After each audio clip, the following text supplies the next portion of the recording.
Hi everyone and welcome. We're going to get started.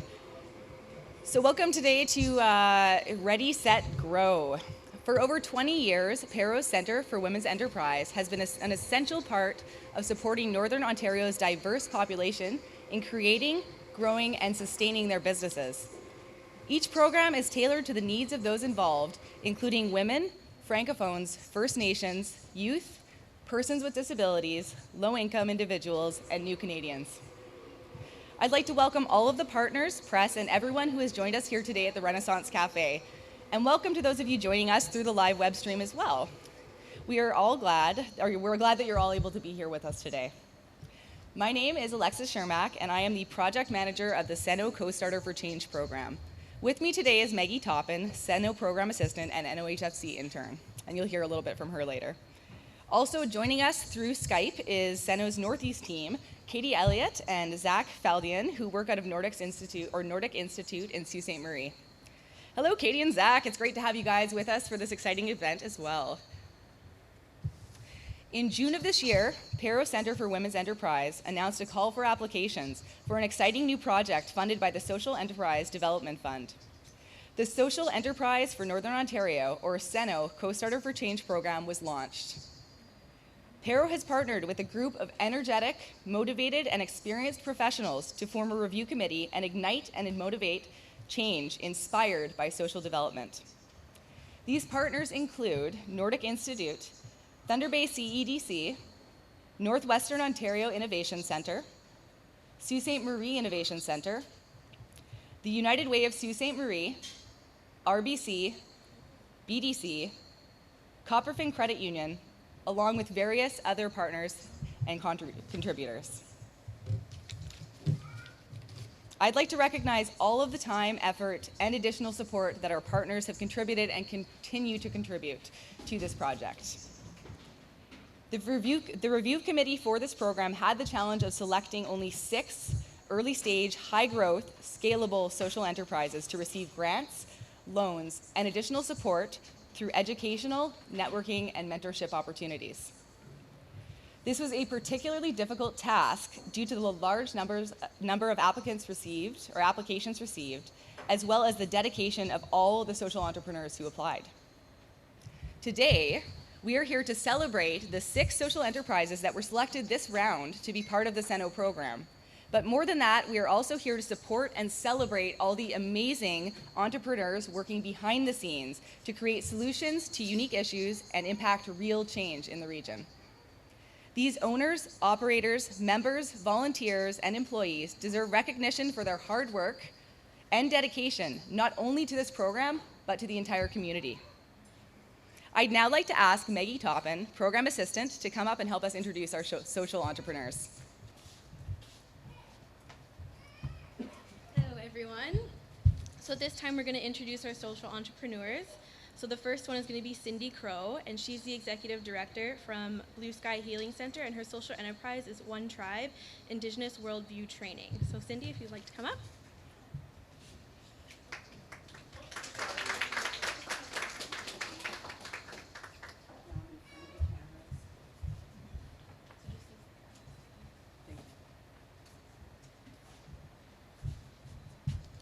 Good morning, everyone.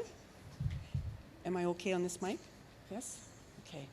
So I'm going to go through a bit of a PowerPoint with you, just to introduce our enterprise to you. I wanted to thank PARO for this opportunity, especially to Roz and Alexa and Maggie and Melissa, who started me out on this program. Thank you. So this is me. And I wanted to include this slide because I wanted to encourage other women, especially out there, to get involved with something like this. I am an Indigenous woman. I am a single parent. I do have 5 children, one grandchild, one on the way. And yeah, I wanted to encourage other people out there because if I can do this, anybody can do it. So our model, our income mechanism, is cultural awareness training. We call it the One Tribe Indigenous Worldview Training. And we're very good at this. This is our thing. as a teaching lodge, this is what we do. And the income mechanism permits us to do our social mission. And the social mission is right down the street here at 512 Victoria Avenue East.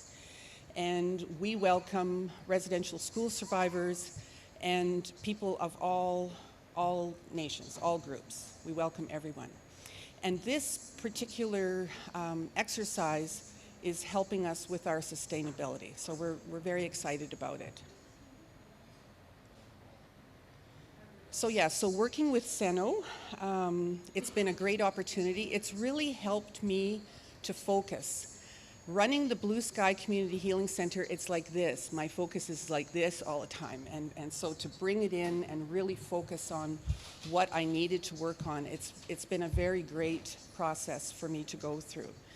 The support from PARO has been great. From SENO, it's been absolutely wonderful.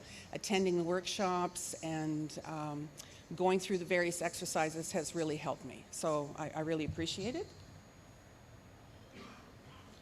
So some of the things that I realized that I still need help with are understanding what social enterprise is and truly understanding what services and options are out there for us as an organization. We are a recent charity, so we're just sort of getting on our feet, and yeah, so I still have lots to learn. So I'm excited that I'm going to learn that through this process. Sorry, I think the slide's a little bit off here, but these are the workshops that we currently offer. So there's 9 of them altogether. And we cater to organizations, government, industry, whoever would like some assistance. And we can come and do it at your business, or you can come to Blue Sky and you know, attend the workshops there. I did include one testimonial. I have several, but I wanted to include this one. We've been doing the workshops, not this specific workshops, but other workshops since about 2012. So yeah, we've got some good experience. And Chimigwich. Thank you.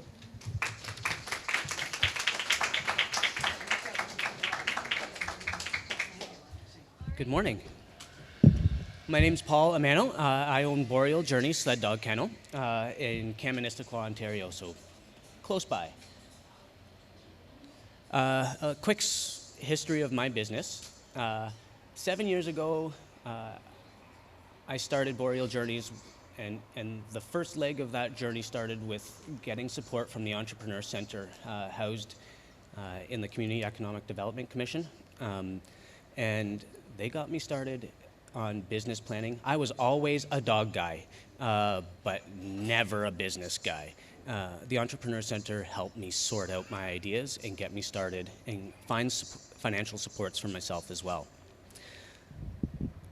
We started out in the tourism sector, and our goal was always, you know, dog sledding is one of those things people think, oh, you do dog sled rides for people. And that's not what I do. I create two-way relationships. And so our product was always to bring people here from outside the region, get them working with dogs for a week, and create that two-way relationship. It was about that process.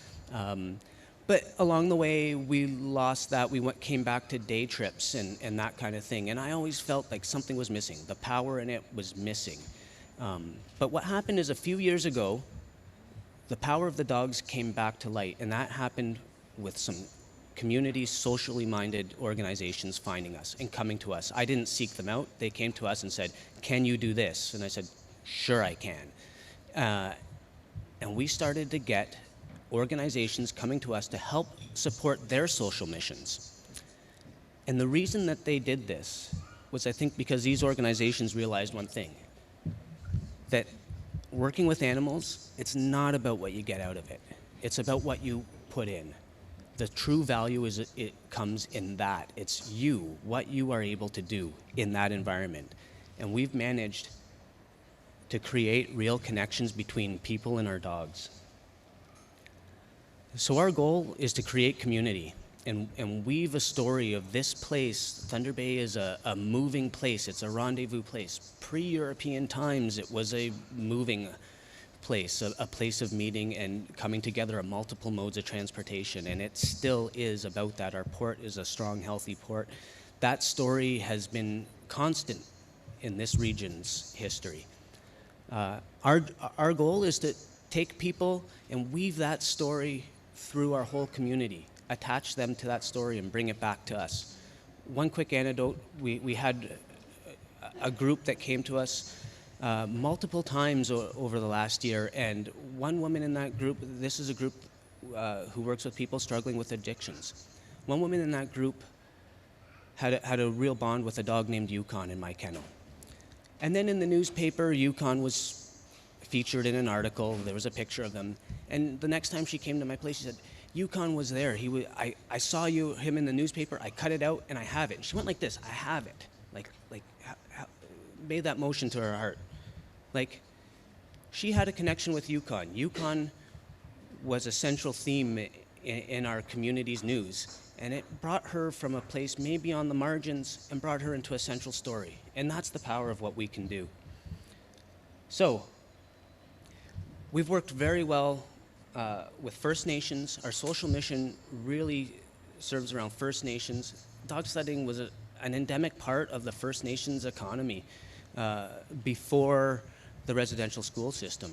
And we had an elder out yesterday who said, yeah, my family had dogs, but that was before. It's not there anymore. We've been able to bring that skill back to First Nations groups. The reconciliatory process, I'm no expert, but all I can do is give them something that was a skill lost in a system. And it works. We have those groups coming to us. Recreation therapy, we've talked about the value of that. And we can share those stories and create empathy among everybody in our education programming in schools. Last year we were awarded an honor for the work we do in the schools. And all of this comes back around to heritage and culture and our ability to celebrate that story and weave it through all of our partners and tie our community to it so that there is a sense of shared identity. So how this SENO program has helped me is to help me increase capacity. This project is about moving from being a dog sled kennel sled winter to a year-round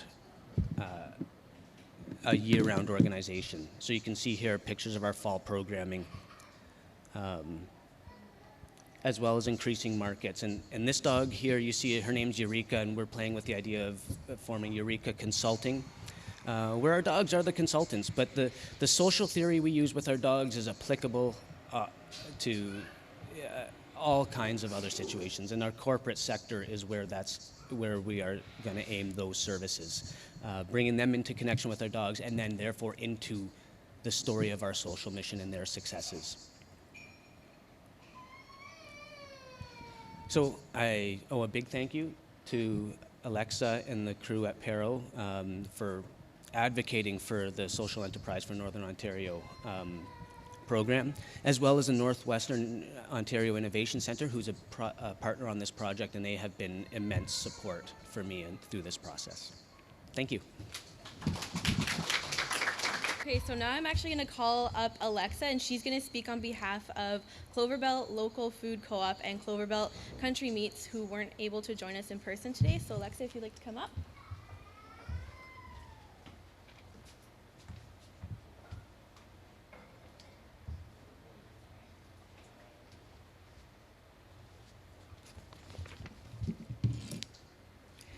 In the Dryden area, residents faced a unique problem: the closure of their local abattoir, which has been an integral part of the agricultural and tourism industry.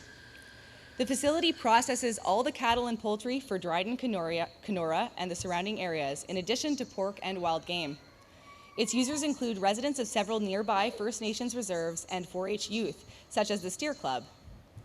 Creating a unique partnership between a nonprofit lead cooperative, Cloverbelt, and local area butcher puts this business into the hands of the community and will allow its continued successful operation. It will allow some much needed upgrades to the facility and equipment to keep the plant running smoothly and with less ongoing issues. Also, allocating time for Cloverbelt staff to train with the current operator will relieve him from some management, maintenance, and record-keeping duties. Through the joint efforts of Cloverbelt and the current operator, the abattoir will remain open and allow for greater food access and security in the area, as well as allowing the hunting tourism industry in the area to thrive. Thank you.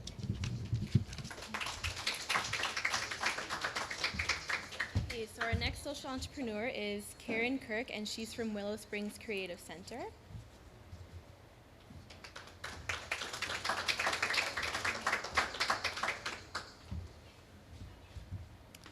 This might not be tall enough. Can you hear me? Okay, good morning. My name is Karen. I'm representing Willow Springs. I'm one of the members of the board of directors. So we're very excited to be working on this project. So Willow Springs, as soon as I can get this clicking. Am I pressing the right button? Let's do that. Perfect. So Willow Springs is based out in the wonderful land of Lappy, and we are a rural nonprofit that focuses on creative expression and community development. So we offer a number of economic development programs, skills training, and we focus on food, gardening, and arts and culture related types of programming. So Willow Springs works with a huge diversity of client groups in Lappy as well as in Thunder Bay and across the district. But for this specific project, we are focusing on one group of participants. The SENO grant that Willow Springs applied for is going to help us continue the work that we are doing, but it's going to help us build on the social purpose enterprise arm of the organization. So Willow Springs already does a lot of social enterprise types of work, but we're looking to build that up to make it a more significant part of what we do. We're actually hoping to move towards being almost self-sufficient through the work that we do. So we're going to use this grant to focus on working with adults with intellectual disabilities in our community, because there's a big gap in services and training that are available for them once they reach the age of 18. So we're trying to fill that gap and build on the work that we already do. And we are hoping to generate more revenue through the work that we do, through products that we will develop and services that we will provide, and then use the revenues from those projects to reinvest into programming that Willow Springs offers. And we're also hoping that some of the participants in our projects will be able to benefit directly, either through self-employment or skills training and things like that. So we're hoping that our project overall will provide more meaningful training and employment opportunities for the people that we work with. We are increasing our revenue earning potential via direct and marketing opportunities. Obviously, we'll have a huge focus within Thunder Bay, either directly through things that Willow Springs offers through a number of markets coming up between now and Christmas, the next 3 weeks, and a number of projects throughout the year. And we're also building an e-commerce platform through the support of the Innovation Center. So this all ties together into the project that we are doing. And we really like the social purpose enterprise approach because we feel like it really mirrors the stuff that Willow Springs has been working on.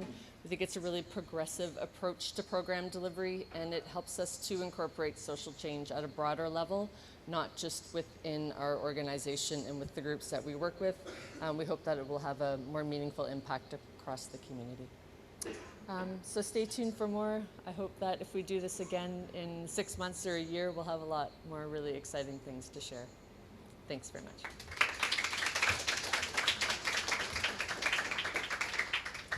All right, so we're gonna jump back to our participants out of Elliott Lake. So that's the Beehive Cuisine. So we're gonna tune into Skype right now. We are a consumer-run business. We are here. A consumer-run business means people with lived experience. So people that come to the Beehive has mental health or addiction issues. We are here to promote recovery and independence. People come here at the beginning that they don't even know how to socialize, and they've been out stuck at home. So this is their first door where they come in to learn how to socialize, to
Thank you so much, Brenda. Welcome. All right. So next joining us on Skype is Minna, and she's all the way from BC. So Minna, if you'd like to introduce yourself. And she's also from Blue Mar for Change. I'm Minna Wild. I'm the sole proprietor of Blue Mar for Change. Mar is the Spanish word for sea. So for me, there's an energy behind waves. I grew up on the Great Lakes, and that is where my business was started, in the Algoma district. And the first time I traveled to the ocean, I loved the sea and I loved that power of the wave. And I truly believe that it takes more than one person in order to make change happen, in the same way that it takes more than one wave to keep things moving and forward. So Blue Mar for Change is made up of three different components. The first one is a retail portion, the second one is around youth development, and the third one is Blue Mar for Change Foundation. This has all been inspired through my love of travel, my concern for the environment, for human rights issues, and also my love of all things that are artsy. So I'll start with the retail portion of it. I source handmade, unique, environmentally friendly products from local and global artisans with a focus on local artisans. The range is anything from organic soaps to stuffed animals that have been made out of upcycled plastic turned into felt, all the way through to paintings made by artists, so fine art. There's a partnership with each and every artist and artisan that I work with. These have come about either serendipitous encounters or through long-standing relationships. And the really important piece is there's a synergy with each and every individual that I work with, and there is true collaboration.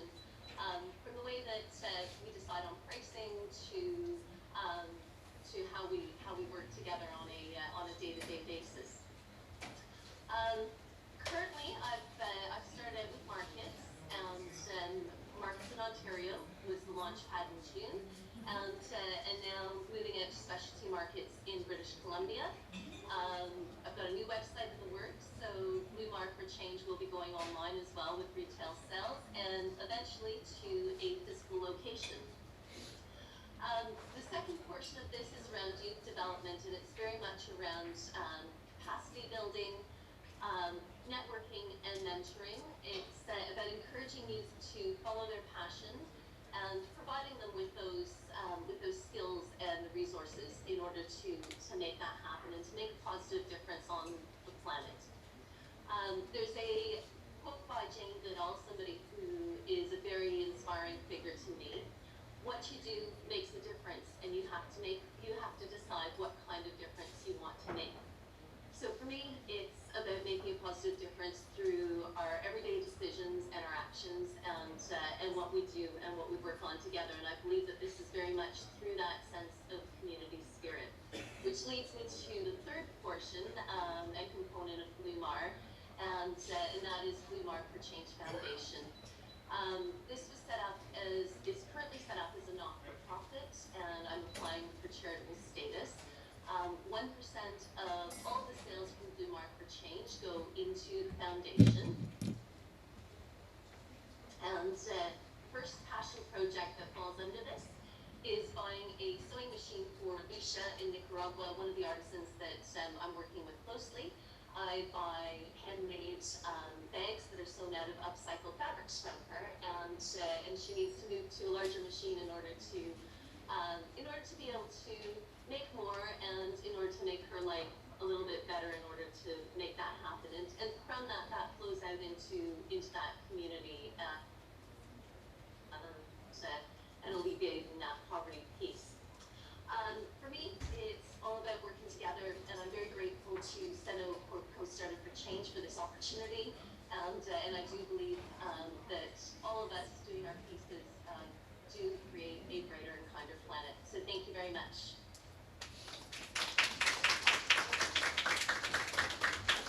Thank you so much, Minna.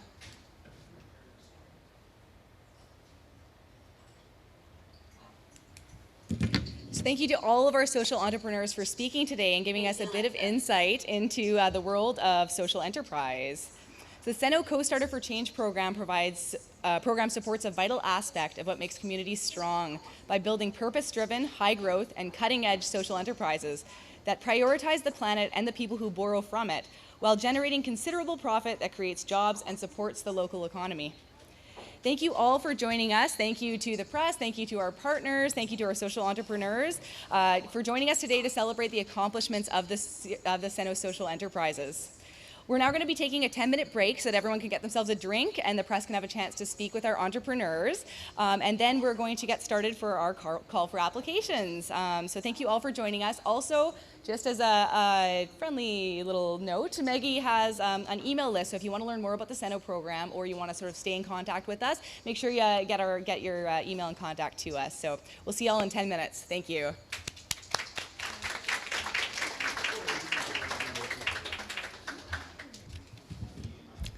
All right, everyone, we're going to get started with the call for applications. So we're just announcing the date for our second round of SENO intakes, and we're going to be accepting applications up until January 29th, 2016. So on that date, all your applications will have to be submitted if you want to be considered for the second round of intake. So we'll tell you a little bit about the program. So SENO Co-Starter for Change has a few things built into it. It has some funds, some grants, and some opportunities to take part in networking, mentorship, and educational opportunities. So we're going to talk a little bit about what the program is, about how you go to apply, who to talk to, that sort of thing, what social enterprise is, and we'll kind of go from there. We also have applications with us today, so we will be able to provide applications for those of you who are interested in applying. But I know there are some people who have applied in the past, and we also have times today. We have a schedule today where we can book some times with people as well, moving forward to work on their applications. So welcome, everyone. Thanks so much for joining us, and thank you for your interest in the SENO program. So I know you probably heard from the first part. I'm Alexa Shermack, and I'm the program. Oh, thank you. And I am the project manager of the SENO program, and with me is Maggie Toppin, program assistant. So what is a social enterprise? So is anybody, I know we've got some social entrepreneurs here who are pretty familiar, but who here knows what a social enterprise is? Oh, I see a couple of hands up. Yeah. So as far as SENO is concerned, a social enterprise is a business that sort of has three parts to it. Sort of that triple bottom line. So you are early stage, you're high growth, you're scalable, you have a social mission. So you are looking for a socially minded business that also has the ability to sustain itself and to grow in the future and to expand. So those are three key points to consider when applying for this program. So I actually heard a pretty good quote about social enterprise. Any business can help people, right? But a social enterprise kind of goes past that. You're making money and you're helping people. So just because you are helping people with your business doesn't necessarily mean you're a social enterprise. However, just because you're not a social enterprise doesn't mean you're not helping people. So it's just a matter of sort of making sure that you have those key pieces where you're helping people in the community, you're changing your community, you're dealing with a very specific, unique issue that hasn't been dealt with or is sort of not getting enough attention. So the things you can get through the SENO Co-Starter for Change program: access to grants and loans for business startup. So that includes a grant of up to $5,000 and a loan of up to $10,000. Plus, you also have the ability to apply for grants and loans through some of our partners, RBC and BDC, and the review committee will recommend funds that you should go and apply for through those partners. Also, or social entrepreneur training and business plan development. So if any of you moving forward applying for the program are kind of hesitant because you're thinking, oh no, I have to make a business plan eventually, or I'm not sure how to get my ideas out and that sort of thing, we're there to provide that support to help you form a really strong application, help you form your ideas, maybe to point out areas that are, might need some strengthening and that sort of thing, or might need to be worked on and re-examined, and to help you when you're at the stage of the business plan. Not only can Maggie and I help you, but all of the wonderful ladies at PARO can help with that sort of thing. So there's lots of assistance there. Mentorship. So not only are the social entrepreneurs who are in this program provided with assistance, through funds and through support through their applications and their business plan. But we also provide support through mentorship opportunities. And that doesn't mean that, I'm Alexa Shermack is going to be your mentor. So, but we will connect you with the people you need to talk to, and they can be your mentors, right? And we're not saying we're going to hook you up with one person. You might identify that you need some specific help in an area, like let's say sales, and we might connect you, use our network to connect you with someone really strong in that area who can give you some advice moving forward in that area that you need the support.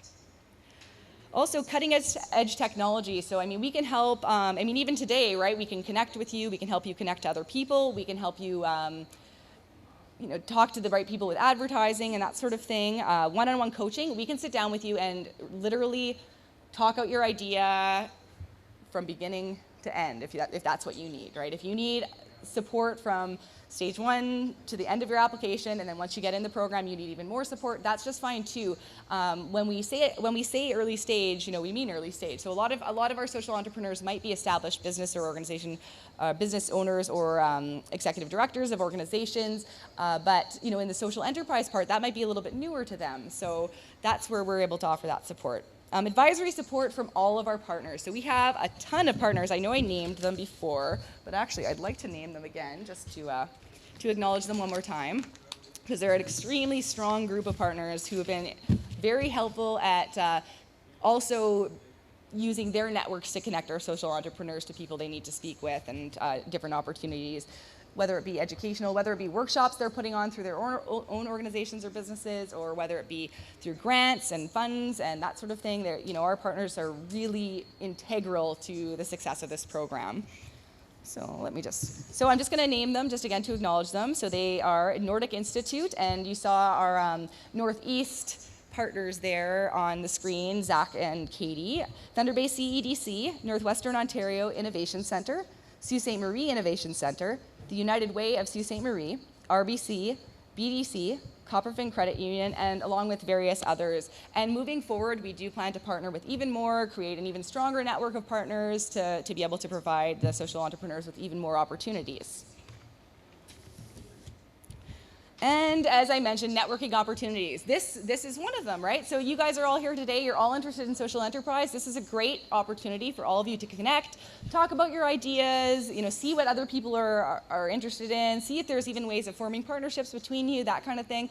The social entrepreneur community is really strong and really supportive, and that's the other area where we can kind of help you network with other people in that community who can offer you advice, support, and maybe connect you with the right person.